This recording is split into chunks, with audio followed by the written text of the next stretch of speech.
I want to speak about your relationship, particularly your marriage relationship.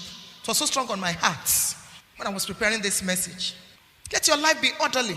Plan your life. Don't just live your life anyhow. Plan to succeed. Plan to please God. Plan to finish strong. Plan to disappoint your enemies. A planned life is a meaningful life. For example, let's look at your marriage. Those of you that are single, pay close attention. Once you are going to get married, it determines everything. If you will succeed as a manager, your home will determine it. If you don't have peace at home, forget about it. You'll be confused at work. If you will succeed as a pastor, you need a home, a platform. That's your nest. That's where you rest. And from there, you launch out. Watch it. Many people that failed today, go travel to their marriages and see. There are 2 leaders in this nation, and I'm free to mention their names because they are public figures. One of them is Obafemi Awolowo. If you're in Nigeria, you know what I'm talking about. That man was a living legend. I don't know about his relationship with God. And the other one was MKO Abiola. Both of them are dead today, but look at what is on ground for the 2 of them. One belonged to many wives. The other belonged to one wife. See what is on ground. Awolowo died how many years ago? His life is still speaking. See MKO Abiola. Where is Concord Airline today? Where is Concord Bread? Where is Concord Newspaper? Where is Concord everything? Nobody to manage it. Because our own is different from my own. So those of you young people that are going for 2 girlfriends, 3 girlfriends, you date one today, look at these 2 examples before you take a flight. You better zip up. At 29, you have slept with 4 girls. What's your problem? You've been sleeping with girls since you are 14. What's your problem? And some of you are from polygamous settings. You know the trouble that you still have in your father's house. Is that what you want to inherit? Do you need a preacher to tell you that is wrong? Tell me one single good thing about polygamy. Polygamy is a waster of destiny, waster. And it begins with dating 5 girls on campus. So it enters your blood. After marriage, you cannot keep yourself. You must go and look after. And I've noticed that adulterous men always marry fine girls. So you ask yourself, what is this man looking for? His wife is beautiful. He's demonic. You better be disciplined, so that what kills them in your father's house will not kill you. I'm speaking the truth. Look for somebody that will share a common faith with you. Don't marry somebody that does not share the same faith with you. Go to the people that share the same faith with me. Not idol worshippers. Let me tell you something that will shock you.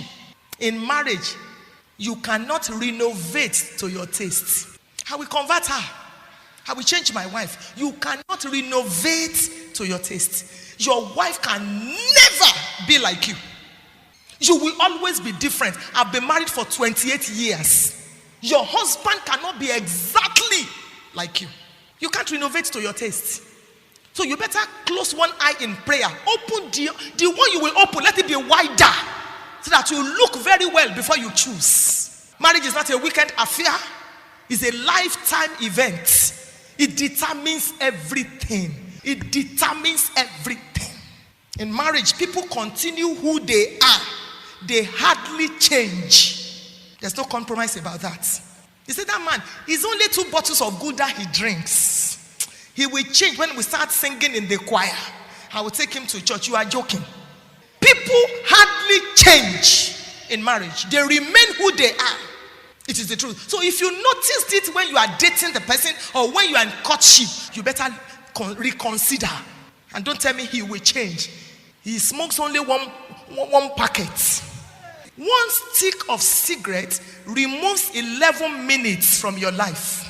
Scientific fact.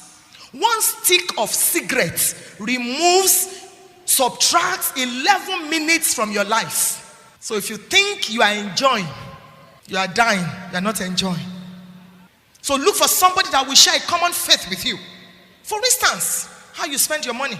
You are a born again Christian and you believe in paying of tithes, and you marry somebody that doesn't believe in that, there'll be a crisis. Because how you spend your money depends on your faith. The key decisions of life are based on faith. Don't dance around unbelievers.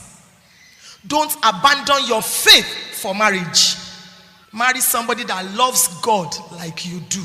Seek God's counsel. Seek God's guidance. Marriage is a very long journey. Without God, the choice may look good today, but it will turn out to be bad tomorrow. Seek God's guidance. What do you sense in your spirit? Is there peace in your heart? If there is agitation, be careful, because you will live with that agitation for the rest of your life. And this is the foundation, or one of the foundations. Look for somebody who can share with you what they have. Don't marry a stingy person. Any stingy person is bad news. In courtship, you are the only person giving. The person is stingy. It's a signal that there is trouble ahead. Married people that have stingy people as their spouses can testify to what I'm talking about. When giving is one-sided, it can be frustrating. Marriage is sharing. It is not a one-way traffic. A stingy man is an irresponsible man. If the market is going to be good, it shows in the money. So the early indications are very important. Don't marry a man that knows only how to massacre food. Each time he visits you, he clears everything. Just eats and eats and eats. Nothing. No handkerchief for you. No, my dear, can you take this? Can I contribute to this? He comes and then he demolishes the food. That is it. He calls you, where are you? He calculates the time you will be cooking. A stingy man is an irresponsible man. And you will see the early indications before you go into marriage. Many lives are not meaningful today because of this. They saw it, but they thought, I'm 32. Better stay single than be frustrated all the days of your life. Right from courtship, days of friendship, days of dating. That's what we call it today. You can see the indicators. How the person takes up tasks, professional tasks, domestic tasks, family tasks. By God's grace, I have 2 boys, biologically speaking. And I tell them every time, use me to rehearse. Because when I meet a man, the way you handle your mother is the way you are likely to handle your wife. I teach them to hug me. I teach them to allow me go before they come. In case we need to pass through a passage.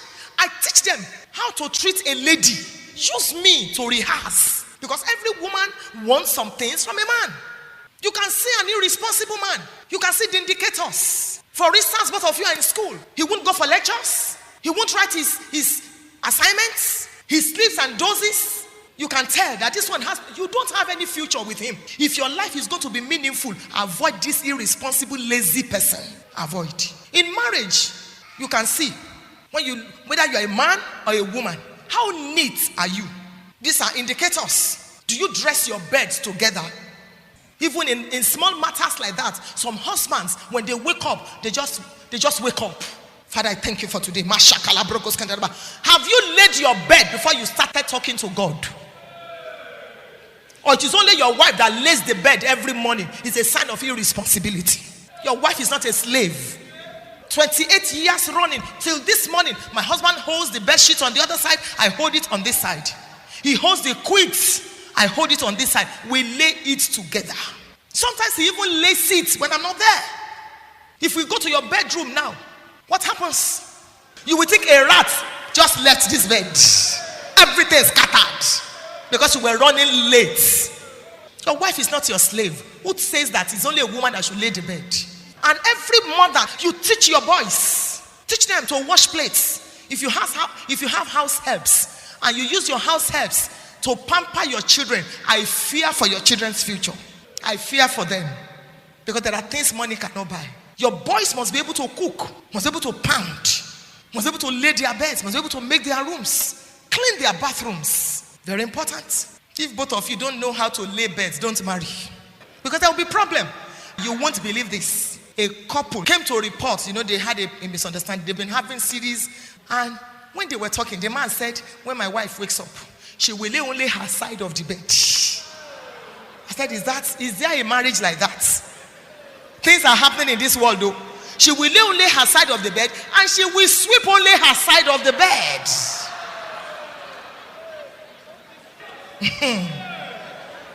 Somebody shout, I'm blessed. Don't marry a lazy woman. Rebecca carried her pitcher on her shoulders. A lazy lady is a burden. In pregnancy, you will see hell. You will think I want to sneeze. Because of pregnancy.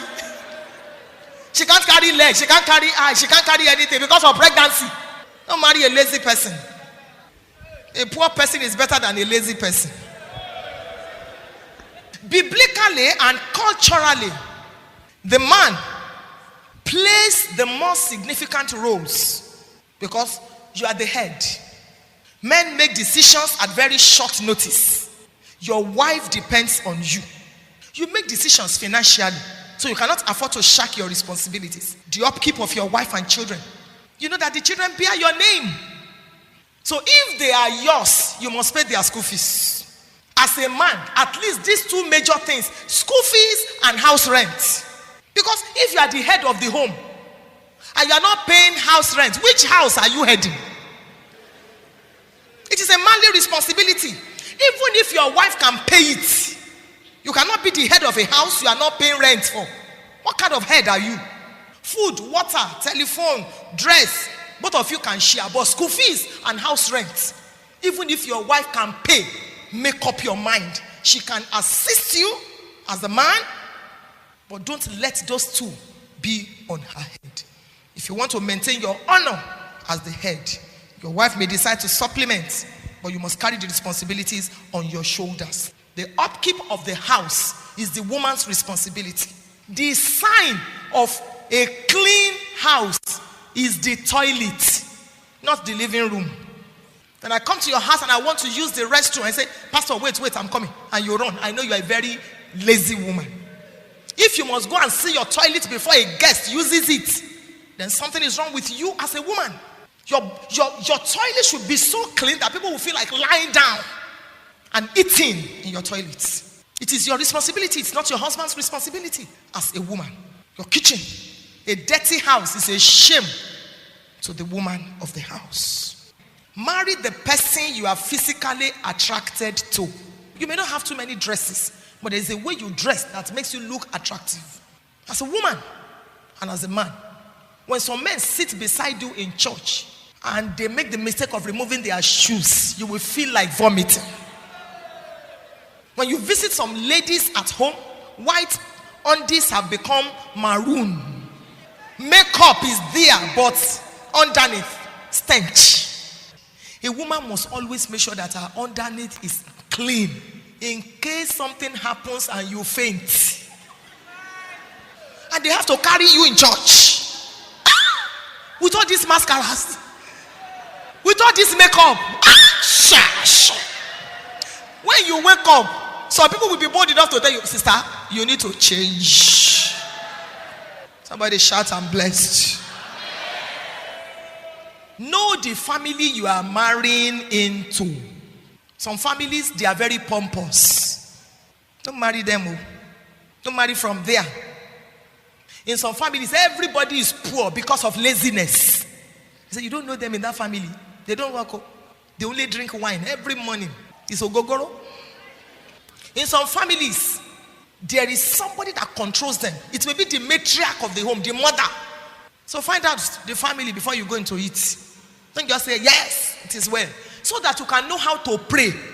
Maybe husbands die before they are 40 in that family. Maybe it is mommy that controls the homes. Mommy will send for son-in-law, come here. It's my 70th, but if you don't come, there are some mothers like that are so strong-willed, and even their sons shake like Lily, even in spite of the fact that they are married. So that you will know how to take your stand, and then you will know how to pray. Know the family. Some of them are womanizers, so that you know how to break the yoke. The first son impregnated somebody after 2 years of his marriage. So 3 women have 4 children for him. The third bond slept with the house help, and it became a scandal. Even their father, it's just that he didn't marry the woman. When stories like that, don't just put your head in that kind of a family. Pray so that you will eliminate and stop the evil. Once you are convinced that this is God's will for your life. When you notice traits of family weakness. Some people, they always divorce. Find out. And the last one. Is there room in your house for me? Because the Bible says in Genesis chapter 24 that Rebecca said, come in. There is provender for you and the camels. Will the family accept you? Will there be parental consent? Please don't elope with anybody. You will need your parents after marriage.